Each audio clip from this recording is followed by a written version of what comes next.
Welcome to the latest edition of the Giants Huddle podcast. Lance Medow with you as we are continuing to break down the 2022 draft class. The Giants had 3 fifth-round picks, and with the 146th overall selection, they took Indiana linebacker Micah McFadden. And to get more into McFadden, we are now joined by the head coach of the Indiana Hoosiers, the head man, Tom Allen.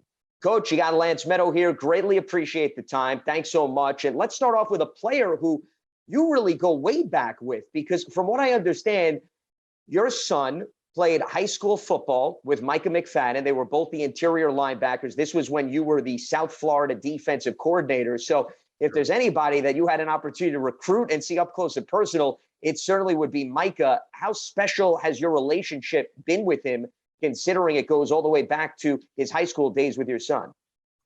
It's really special. And Lance, I appreciate you having me on your show. It's just a privilege to be able to talk about him. And it's a great story for sure.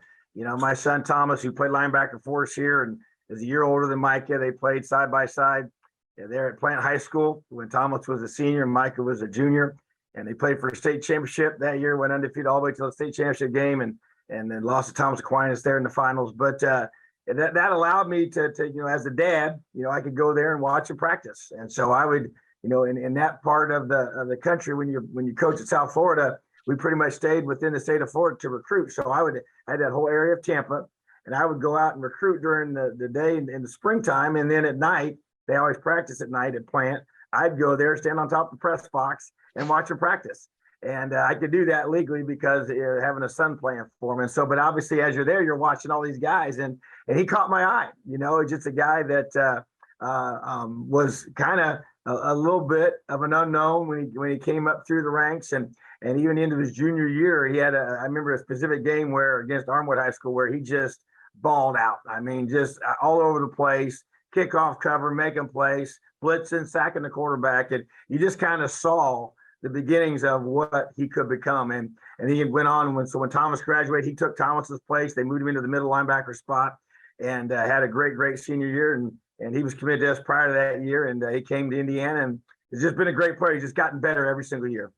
Well, speaking of his evolution, let's go there. 2018, he is considered the lowest ranked player in your recruiting class. He then becomes a starter his sophomore year, and then all of a sudden an All-American as a junior. So obviously, I'm sure his playing time increased little by little, but what do you attribute to, Coach, why he made such strong strides over his tenure at Indiana? Well, first of all, I think he's just a very driven young man.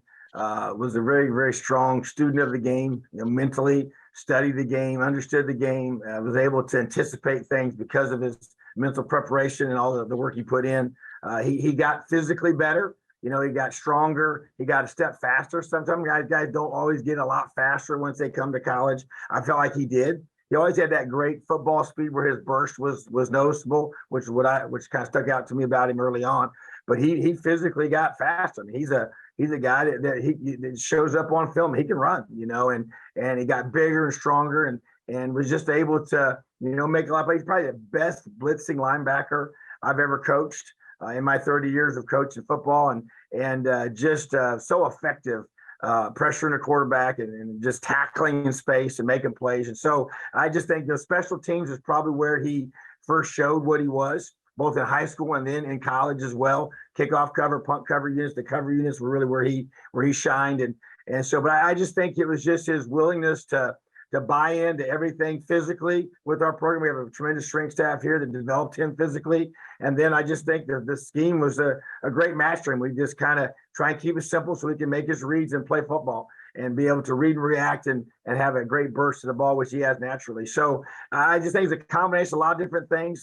He never missed practice, wasn't injured, so durable. I guess another great quality that he has, he just kind of got a lot of just natural tenacity to him.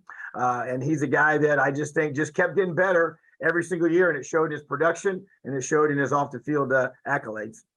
Coach, you brought up the scheme, and I want to piggyback off of that because if you look at what the Giants are going to run with their new defensive coordinator, Wink Martindale, a very heavy blitz scheme. So it seems as if from a fit perspective, this is really a nice marriage between Micah McFadden and what the Giants defense is going to run.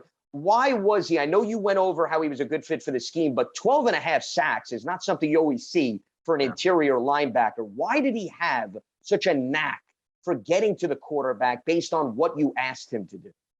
Well, we did a lot of pressures where we isolated him on their interior linemen, whether it's the center or the guards, which, as you would know, in the world of offensive line play, those usually aren't your best pass pro guys, and the tackles are really the guys that, kind of make their living off of a pass pro, and so I think, we developed a system here and a scheme that allows us to take advantage of that. And he has, I think part of it is his core strength. He's able to, when he dips and rips under a big offensive guard or big center, and the Big Ten obviously has a lot of future NFL offensive linemen that he plays against every week. He's able to really, maximize the twitch that he has, the ability to, to head stick, as we call it, for him to be able to get really close to the offensive lineman and then at the last second be able to maneuver, with his either hands or his head or whatever to be able to go. But he's also strong enough to, once he gets leverage on that man, that offensive lineman, he's able to really pry through there and get penetration.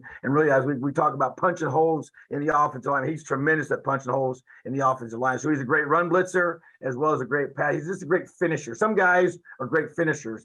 Mike is a great finisher, which makes him, you make a lot of plays. And if you make a lot of plays in the Big Ten and have a bunch of tackles, you're going to have a chance to get recognized at a high level. And that's what he did.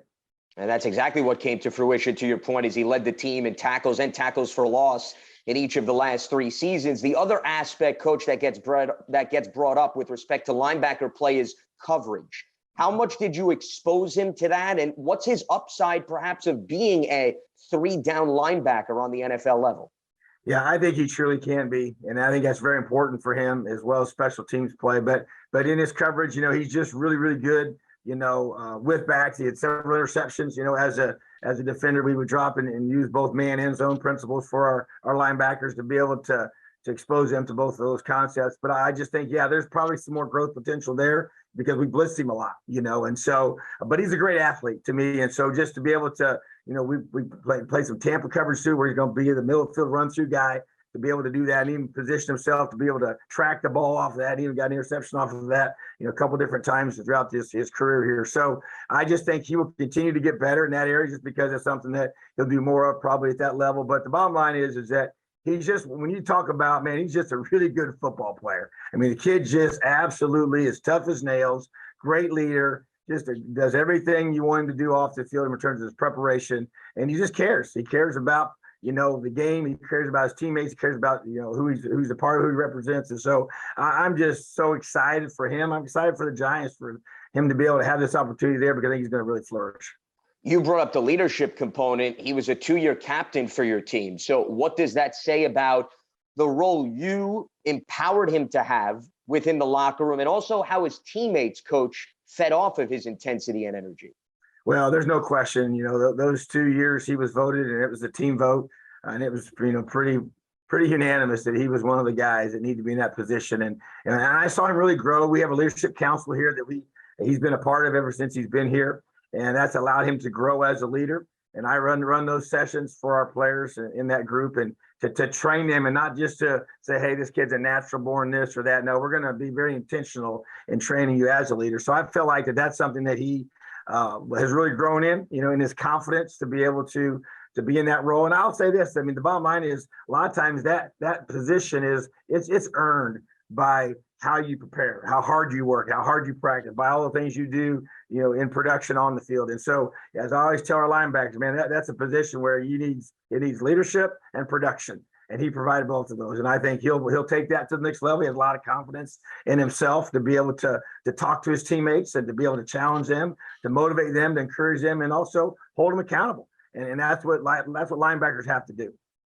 On the topic of accountability and production, one of the things you mentioned earlier was, especially if you're a 5th-round pick, you have to be able and willing to play on special teams. When he met with the New York media coach, the one thing he seemed to take a lot of pride in was his contributions on special teams, and the fact that you pretty much had him as part of those units, even all the way till the end of his career. Why was he a good fit for multiple teams on special teams? Well, first of all, the game is being played in space, offensively, defensively, and obviously special teams is the ultimate, play that's played in space. And so to me, we emphasize that here. We put our best players on special teams. And one reason is I believe that's how you win football games. But number two, we want to prepare for the NFL because we know these guys are going to have to play special teams. We got receivers, running backs, DBs, linebackers, but especially those linebackers. I tell them they got to be on 3-4 special teams for us because that's their skill set, And so to me, he's willing because he understands that's what great teams have to do to be able to win football games is play great special teams. And so he's bought into that. So that just kind of shows his unselfishness towards the team. And then number two, he loves it. He loves making those plays. He loves the special teams preparation that we put in the drill work. He was full speed every rep in that. And that allowed him to keep getting better and better. But at the end of the day, I think that's how you figure out when a kid is young who your best tacklers are going to be are the guys you put on kickoff cover. And so that's where he showed up even in high school. So it goes way back to that, to be able to say, hey, a guy can make plays in space. Those are usually your best football players, And so whether it's a guy with the ball in his hand, on an offensive side of football, making a guy miss in space and a guy also tackling in space. And so he'll flourish with that in the NFL, which I know is a big thing that probably helped him get drafted, because they see that value and it showed up on game day for us. And I think that'll continue for the Giants. And that would explain why he was such a good tackler on the defensive side of the ball. That skill set, to your point, transferred over. The other thing that jumps out to me, Coach, is his arrival coincided with your ability to really turn this program around in terms of the recent success that you've been able to achieve. And if you look at the numbers, since you took over as the head coach in 2017, you've had at least one player drafted in the NFL every single year. And he's now somebody that helped extend that streak. What does that say about his impact to your overall program since you took over as the head coach? Well, he's been a huge part of it. And he came here for that reason, was to come in here and help us do things that Indiana hadn't happened in a long, long time. And so when he was in 2019 was our breakthrough season, and he was obviously as a junior part of the 2020 season that was so historic for us. And he was our leader in that season. So to me, he's been a major catalyst for the turnaround here at Indiana and the success we've been able to have and for future success, because like you said, a guy like that's been able to come here, be developed.